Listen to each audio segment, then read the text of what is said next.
आणि एक महत्त्वाची बातमी सध्या पुणे स्फोटांसंदर्भात येते ती म्हणजे पुणे स्फोटांमध्ये सायकलिंगचा जो वापर करण्यात आला होता त्या सायकल्सचा आता छडा लागलेला आहे। स्फोटांसाठी वापरलेल्या या सायकल्स बाबत काही बाबी उघड होतात। ते म्हणजे बुधवार पेठेतून या सायकल घेतलेल्या होत्या।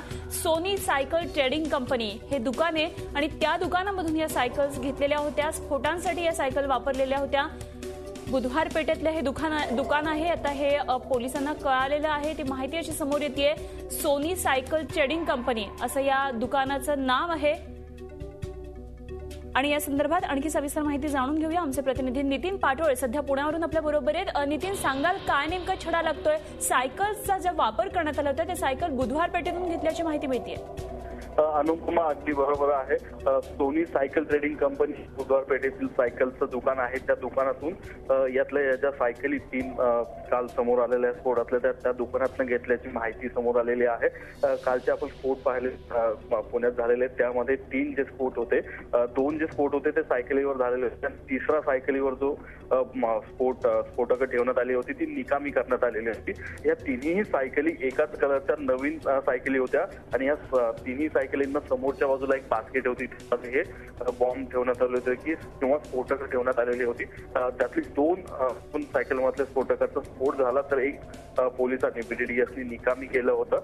त्या सायकली नवीन होत्या त्यामुळे सायकली कुठनं घेतल्या तर याचा काल रात्रीपासून पोलीस शोध घेत होते।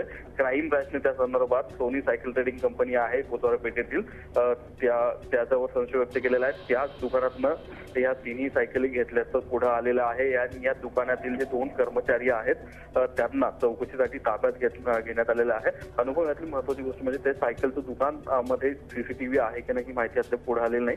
त्या दुकानात जर CCTV असेल तर ह्या सायकली कोणी घेतलं ते पण स्पष्ट होऊ शकेल आणि हा जो कालचे जे स्फोट आहेत त्यामधला हा महत्वाचा त्या तपासातला एक महत्वाचा दुवा या निमित्तानं या सायकलिंग दुकानाचा शोध लागल्यानं पुढे आलेला आहे। पोलिसांना नक्की बॉम्ब स्फोटाच्या मागे कोण आहे त्याच्यापर्यंत पोहोचणं या सायकलीचं दुकान आणि या सायकली कुठनं घेतलं हे माहीत झाल्यामुळे हे पुढे आल्यामुळे सोपं जाणार आहे।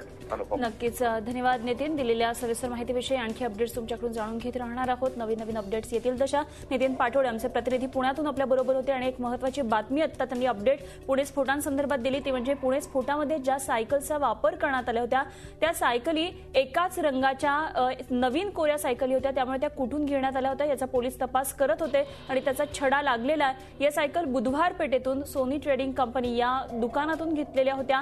त्या दुकानामध्ये CCTV कॅमेरा आहे का, तिथे ते काही फुटेज मिळत असेल तर पोलीस ते मिळवण्याचा निश्चितच प्रयत्न करतील आणि या तपासामध्ये आणखी पुढे आता पोलीस जात आहेत, त्यामुळे आणखी काही शोध लागणं येत्या काही काळामध्ये अपेक्षित आहे।